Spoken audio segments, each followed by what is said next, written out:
Hi friends, welcome to my YouTube channel. ಎಲ್ಲರೂ ಹೆಂಗಿದ್ದೀರಿ? ಆರಾಮದಿರಿ ಅಂದ್ಕೊಂಡಿನಿ. ನಾನು ಕೂಡ ಆರಾಮದೀನಿ. ಇವತ್ತು ನಾನು ಒಂದೊಳ್ಳೆ ವೆರೈಟಿ ರೆಸಿಪಿ ಜೊತೆ ಬಂದೀನಿ ಫ್ರೆಂಡ್ಸ್. ಆಲ್ಮೋಸ್ಟ್ ಭಾಳ ಜನ ಟ್ರೈ ಮಾಡಿಕ್ಕಿಲ್ಲ, ಸೊ ನಾನು ಫಸ್ಟ್ ಟೈಮ್ ಟ್ರೈ ಮಾಡತ್ತೀನಿ. ಸೊ ಹೆಂಗಿತ್ತು ಅಂತ ಹೇಳಿ ನಿಮ್ಮ ಜೊತೆ ಶೇರ್ ಮಾಡತ್ತೀನಿ ರೀ. ನುಗ್ಗಿಕಾಯಿ ಆಲ್ಮೋಸ್ಟ್ ಎಲ್ರಿಗೂ ಗೊತ್ತಿರ್ತಾವೆ, ಸಾಂಬಾರಿಗಂತೂ ಯೂಸ್ ಮಾಡೇ ಮಾಡ್ತೀವಿ. ಬಟ್ ನಾನಿವತ್ತು ನುಗ್ಗಿಕಾಯಿಂದ ಪಲಾವ್ ಮಾಡೋಣ ಅಂತೇಳಿ ಅಂದ್ಕೊಂಡಿನಿ. ಸೊ ಹೀಗಾಗಿ ಹೆಂಗೆ ಬರುತ್ತಾ ಅಂಥೇಳಿ ನಾನು ನಿಮಗೆ ತೋರ್ಸಾತೀನಿ ರೀ. ಸೊ ಸ್ಟಾರ್ಟಿಂಗ್ ಇಲ್ಲಿ ಮಸಾಲೆ ರುಬ್ಕೊಳಕ್ಕೆ ನಾ ಇಲ್ಲಿ ಫ್ರೆಂಡ್ಸ್ ಒಂದಿಷ್ಟು ಮೆಣಸಿಕಾಯಿ ಒಂದು 4ರಿಂದ 5 ತೊಗೊಂಡ್ರಿ.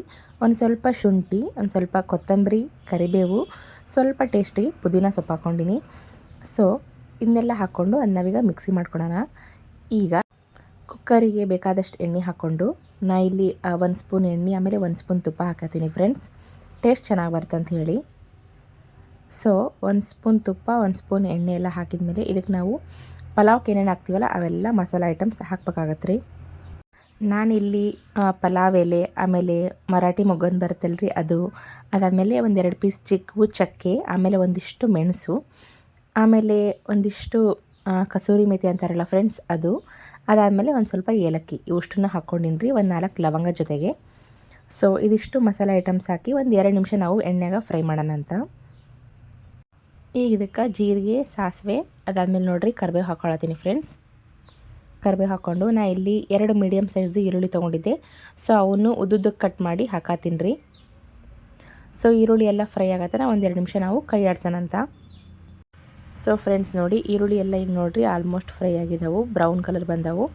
ಸೊ ಇದಕ್ಕೆ ನಾವೀಗ 1 ಟೊಮೆಟೊ ಹಾಕತ್ತೀನಿ ಫ್ರೆಂಡ್ಸ್. ನಾನು ಹುಳಿ ಜಾಸ್ತಿ ಬೇಕಾಗಿದ್ದರೆ ನಿಮಗೆ 2 ಟೊಮೆಟೊ ಹಾಕ್ಬೋದು. ನಾನು ಇಲ್ಲಿ 1 ಚಿಕ್ಕ ಟೊಮೆಟೊ ಹಾಕ್ಕೊಂಡಿನಿ. ಸೊ ಇದು ಒಂಚೂರು ಮೆತ್ತಗಾಗತ್ತೆ, ನಾವೀಗ ಫ್ರೈ ಮಾಡೋಣ. ಟೊಮೆಟೊ ಎಲ್ಲ ನೋಡಿ ಫ್ರೆಂಡ್ಸ್ ನೀಟಾಗಿ ಮೆತ್ತಗಾದ್ಮೇಲೆ ಈಗ ನಾವು ಅದಕ್ಕೆ ಏನು ನಾವು ರುಬ್ಬಿಟ್ಕೊಂಡಿದ್ವಲ್ಲ ರೀ ಪೇಸ್ಟ್, ಸೊ ಅದನ್ನು ಹಾಕಿ ಅದನ್ನು 1-2 ನಿಮಿಷ ನಾವು ಚೆಂದಾಗಿ ಎಣ್ಣೆಗೆ ಫ್ರೈ ಮಾಡ್ಕೊಳಮಂತ್ರಿ. ತುಂಬ ಸಿಂಪಲ್ ಐತಿ ಫ್ರೆಂಡ್ಸ್, ಭಾಳ ವೆರೈಟಿ ತರಕಾರಿ ಬೇಕು ಅಂತ ಏನೂ ಇಲ್ಲ, ನೀವು ಸಿಂಪಲಾಗೂ ಮಾಡ್ಕೋಬೋದು. ನಿಮ್ಗೆ ಎಲ್ಲ ತರಕಾರಿ ಲೈಕ್ ಆಗ್ತಾವಂದ್ರೆ ಎಲ್ಲ ತರಕಾರಿನ ಹಾಕ್ಕೋಬೋದು. ನಾ ಇಲ್ಲಿ ನುಗ್ಗೆಕಾಯಿ ಮೇನ್ ಇಂಗ್ರೀಡಿಯೆಂಟ್ ಇರೋದ್ರಿಂದ ಭಾಳ ತರಕಾರಿ ಏನೂ ಯೂಸ್ ಮಾಡಲಿಲ್ಲ ರೀ. ಸೊ ನೋಡಿ ಫ್ರೆಂಡ್ಸ್, ಇದನ್ನೆಲ್ಲ ನಾವು ಚೆಂದಾಗಿ ಎಣ್ಣೆಗೆ ಫ್ರೈ ಆದಮೇಲೆ ಈಗ ಇದಕ್ಕೆ ನಾವು ಏನು ಸ್ಟಾರ್ಟಿಂಗ್ನಾಗ ನುಗ್ಗೆಕಾಯಿ ಎಲ್ಲ ತೊಳೆದಿಟ್ಕೊಂಡಿದ್ವಲ್ಲ ಆ ನುಗ್ಗೆಕಾಯಿನ ಈಗ ನಾವು ಇದಕ್ಕೆ ಹಾಕೊಳ್ಳೋಮಂತ್ರಿ. ಫ್ರೆಂಡ್ಸ್ ನಿಮ್ಗೆ ಅನಿಸ್ಬೋದು ಕುಕ್ಕರ್ನಾಗ 2 ವಿಜಿಲ್ಗಿಂತ ಜಾಸ್ತಿ ವಿಜಿಲ್ಲು ಅಥವಾ 2 ವಿಜಿಲ್ ಆದಮೇಲೆ ನುಗ್ಗೆಕಾಯಿ ಪೂರ ಸ್ಮ್ಯಾಶ್ ಆಗ್ಬಿಡ್ತಾವೇನೋ ಅಂತಂದು. ಹೌದ್ರಿ, ಆಗ್ತಾವೆ, ಆದರೆ ಪೂರ ಸ್ಮ್ಯಾಶ್ ಆಗೋಲ್ಲ. ಬಟ್ ನಾವು ಇದಕ್ಕೆ ಏನು ಮಾಡ್ಬೇಕಂದ್ರೆ ಅಕ್ಕಿನ ಮುಂಚೆನ ಒಂದು ಅರ್ಧ ಗಂಟೆ ಮುಂಚೆ ನೆನೆಸಿಟ್ಟು ಮಾಡೋದ್ರಿಂದ ಸೊ ಒಂದೇ ಒಂದು ಲಾಂಗ್ ವಿಜಿಲ್ ತೊಗೊಂಡ್ರೂ ಪಲಾವ್ ರೆಡಿ ಆಗ್ಬಿಡುತ್ತೆ ರೀ. ಸೊ ಹೀಗಾಗಿ 2 ವಿಜಿಲ್ ತೊಗೊಳ್ಳೋ ಅವಶ್ಯಕತೆ ಇಲ್ಲ. ಸೊ ಒಂದೇ ವಿಜಿಲ್ ತೊಗೊಳೋದ್ರಿಂದ ಫ್ರೆಂಡ್ಸ್ ಅನ್ನ ಬರೋಬ್ಬರ ರೆಡಿಯಾಗಿರ್ತೀರಿ, ಮುಂಚೆನೇ ನೆನೆಸಿಟ್ಟಿರ್ತೀವಲ್ಲ. ಸೊ ಹಾಗಾಗಿ ಇನ್ನು ನುಗ್ಗೆಕಾಯಿನೂ ಕರೆಕ್ಟ್ ಬೆಂದಿರ್ತಾವೆ ರೀ. ನೀವು ಒಂದು ಸರಿ ಏನಾದರೂ ಟ್ರೈ ಮಾಡಿ ಫ್ರೆಂಡ್ಸ್, ಭಾಳ ಚೆನ್ನಾಗಿ ಅನಿಸುತ್ತೆ. ಆ ನುಗ್ಗೆಕಾಯಿ ಸ್ಮೆಲ್ ಪಲಾವ್ ತುಂಬ ಎಷ್ಟು ಚೆನ್ನಾಗಿರುತ್ತೆ ಅಂದರೆ ತಿನ್ನೋಕೆ ಭಾಳ ಖುಷಿ ಆಗುತ್ತೆ ರೀ. ಸೊ ಈಗ ನೋಡಿರಿ ನುಗ್ಗೆಕಾಯಿ ಎಲ್ಲ ಎಣ್ಣೆಗೆ ಒಂದು 5 ನಿಮಿಷ ಚೆಂದಾಗಿ ಫ್ರೈ ಮಾಡಿದಾದ್ಮೇಲೆ ಇದಕ್ಕೆ ನಾವು ಸ್ವಲ್ಪ ಮಸಾಲೆ ಐಟಮ್ಸ್ ಹಾಕೋಣಂತ. ನಾ ಇಲ್ಲಿ ಮಾಮೂಲಾಗೆ ಸ್ವಲ್ಪ ಅರಿಶಿನ, ಅದಾದಮೇಲೆ ಒಂದು ಸ್ವಲ್ಪ ಧನಿಯಾ ಪೌಡ್ರು, ನಿಮಗೇನಾರ ಜಾಸ್ತಿ ಸ್ಪೈಸಿನೆಸ್ ಬೇಕಾಗಿತ್ತಂದ್ರೆ ಒಂದಿಷ್ಟು ಮಸಾಲೆ ಪೌಡ್ರ್ ನೀವು ಹಾಕೋಬೋದು ಫ್ರೆಂಡ್ಸ್. ನಾ ಇಲ್ಲಿ ಅರಿಶಿನ ಆಮೇಲೆ ಒಂದು ಸ್ವಲ್ಪ ಧನಿಯಾ ಪೌಡ್ರ್ ಅಷ್ಟೇ ಹಾಕ್ಕೊಂಡು ಇನ್ನೇನೂ ಹಾಕ್ಕೊಳ್ಳಿಲ್ಲ ರೀ. ಸೊ ಇದಕ್ಕೆ ಒಂಚೂರು ಚೆನ್ನಾಗಿ ಮಿಕ್ಸ್ ಮಾಡಿ ನಾವು ಈಗ ಅದಕ್ಕೆ ನೋಡಿರಿ ಒಂದು ಸ್ವಲ್ಪ ಮೊಸರು ಹಾಕ್ಕೊಡತ್ತೀನಿ, 1 ಕಪ್ ಅಷ್ಟು. ಮೊಸರು ಹಾಕೋದ್ರಿಂದನೂ ಫ್ರೆಂಡ್ಸ್ ಅನ್ನ ಭಾಳ ಸ್ಮೂತ್ ಬರುತ್ತೆ, ಆಮೇಲೆ ಟೇಸ್ಟು ಚೆನ್ನಾಗಿರುತ್ತೆ ರೀ. ಸೊ ಹಾಗಾಗಿ ಈಗ ಇದನ್ನು ಸಹ ನಾವು ಚೆನ್ನಾಗಿ ಮಿಕ್ಸ್ ಮಾಡ್ಕೊಳ್ಳೋಣ. ಈಗ ಇದೆಲ್ಲ ಮಿಕ್ಸ್ ಆದಮೇಲೆ ಫ್ರೆಂಡ್ಸ್ ನಾನಿಲ್ಲಿ 1 ಗ್ಲಾಸಷ್ಟು ಅಕ್ಕಿ ತೊಗೊಂಡಿದ್ದೆ ರೀ, ಅವನ್ನ ಅರ್ಧ ಗಂಟೆ ಮುಂಚೆ ನೆನೆಸಿಟ್ಟಿದ್ನಿ. ಸೊ ಈಗ ಅದನ್ನು ಹಾಕತ್ತೀನಿ ಫ್ರೆಂಡ್ಸ್. ಈಗ ಇದನ್ನು ಸಹ ನಾವು ಚೆಂದಾಗಿ ಮಿಕ್ಸ್ ಮಾಡ್ಕೊಳ್ಳೋಣ ಅಂತ. ಅಕ್ಕಿನ 1-2 ನಿಮಿಷ ಹುರಿಬೇಕ್ರಿ ಚೆಂದಾಗಿ. ಸೊ ಆವಾಗೆಲ್ಲ ಮಸಾಲೆ ಎಲ್ಲ ಎಳ್ಕೊಂಡು ನೀಟಾಗಿ ಉದುರುದ್ರಾಗಿ ಬರುತ್ತೆ ರೀ.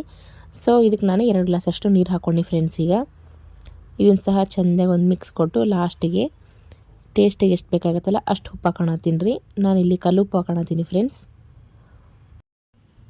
ಇದನ್ನು ಸಹ ನಾವು ಚೆಂದಾಗಿ ಮಿಕ್ಸ್ ಮಾಡಿಕೊಂಡು ಲಿಡ್ ಕ್ಲೋಸ್ ಮಾಡಿದ್ರೆ ಆಯಿತು. ಒಂದೇ ಒಂದು ವಿಜಿಲ್ ತೊಗೋಬೇಕಾಗತ್ತೆ ಫ್ರೆಂಡ್ಸ್. ನಾವು ಅಕ್ಕಿನ ಆಲ್ರೆಡಿ ನೆನೆಸಿರೋದ್ರಿಂದ ಇಲ್ಲಿ ನಾನು ಗ್ಯಾಸ್ನ ಫುಲ್ಲು ಜೋರಾಗೂ ಇಟ್ಟಿಲ್ಲರಿ, ಪೂರ ಸಿಮ್ಮಲ್ಲೂ ಇಟ್ಟಿಲ್ಲ, ಮೀಡಿಯಮ್ ಫ್ಲೇಮಲ್ಲಿ ಇಟ್ಟೀನಿ ಫ್ರೆಂಡ್ಸ್. ತೀರಾ ಜೋರಾಗಿ ಇಟ್ಟರೆ ಕುಕ್ಕರ್ ಜಲ್ದಿ ಹೊಡೆದ್ಬಿಡುತ್ತೆ ರೀ ಸೀಟಿ. ಸೊ ಹಾಗಾಗಿ ಇನ್ನು ತೀರಾ ಸ್ಲೋ ಆಗಿಟ್ರೂ ಕುಕ್ಕರ್ ಹೊಡೆಂಗೆ ಇಲ್ಲರಿ ಕೆಲವೊಂದು ಸರಿ. ಸೊ ನಾ ಇಲ್ಲಿ ಮೀಡಿಯಮ್ ಫ್ಲೇಮ್ನಾಗ ಇಟ್ಟೀನಿ ರೀ. ಮೀಡಿಯಮ್ ಫ್ಲೇಮ್ನಾಗ ಇಟ್ಟ ಕರೆಕ್ಟು 10ರಿಂದ 12 ನಿಮಿಷದೊಳಗೆ 1 ವಿಜಿಲ್ ಆಗುತ್ತೆ ಫ್ರೆಂಡ್ಸ್, ಅಷ್ಟೇ ಸಾಕಾಗುತ್ತೆ ನಮಗೆ. ಸೊ ನಾನು ನೋಡಿರಿ ಲಿಡ್ ಕ್ಲೋಸ್ ಮಾಡತ್ತೀನಿ. ಈಗ ನೋಡಿರಿ 1 ವಿಜಿಲ್ ಆದಮೇಲೆ ಫ್ರೆಂಡ್ಸ್ ಹೆಂಗಾಗಿತ್ತು ಅಂಥೇಳಿ ನಿಮಗೆ ತೋರ್ಸಾತೀನಿ. ನುಗ್ಗೆಕಾಯಿ ಇದು ಸ್ಮೆಲ್ ಮಾತ್ರ ಫ್ರೆಂಡ್ಸ್ ಭಾಳ ಚೆನ್ನಾಗಿತ್ತು ರೀ. ಇನ್ನು ಟೇಸ್ಟ್ ವೈಸೂ ಭಾಳ ಚೆನ್ನಾಗಿತ್ತು ಫ್ರೆಂಡ್ಸ್. ಅಗದಿ ಕ್ವಿಕ್ಕಾಗಿ ನಾವು ಸಿಂಪಲಾಗಿ ಮಾಡ್ಕೋಬೋದು ರೀ. ಸೊ ನಾನು ನಿಮಗೆ ತೋರ್ಸಾತೀನಿ ನೋಡಿ ಫ್ರೆಂಡ್ಸ್. ಸೊ ನೋಡಿದ್ರಲ್ಲ ಫ್ರೆಂಡ್ಸ್, ಎಷ್ಟು ಈಸಿಯಾಗಿ ಮಾಡ್ಕೋಬೋದು ಅಂತ ಹೇಳಿ. ಈ ವಿಡಿಯೋ ನಿಮಗೆ ಇಷ್ಟ ಆಗಿದ್ರೆ ಒಂದು ಲೈಕ್ ಮಾಡಿರಿ, ಶೇರ್ ಮಾಡಿರಿ, ಸಬ್ಸ್ಕ್ರೈಬ್ ಮಾಡಿರಿ ಫ್ರೆಂಡ್ಸ್, ಮತ್ತು ಸಪೋರ್ಟ್ ಮಾಡಿರಿ. ಇನ್ನೂ ನಾನು ಹಲವಾರು ಈಸಿ ರೆಸಿಪಿ ಜೊತೆ ನಿಮ್ಮ ಜೊತೆ ಶೇರ್ ಮಾಡ್ಕೋತೀನಿ ಫ್ರೆಂಡ್ಸ್. ನಿಮ್ಮ ಟೈಮ್ ಕೊಟ್ಟು ನನ್ನ ವಿಡಿಯೋ ನೋಡಿದ್ದಕ್ಕೆ ಥ್ಯಾಂಕ್ ಯು ರೀ. ನೆಕ್ಸ್ಟ್ ವ್ಲಾಗ್ದಾಗ ಸಿಗ್ತೀನಿ. Bye friends.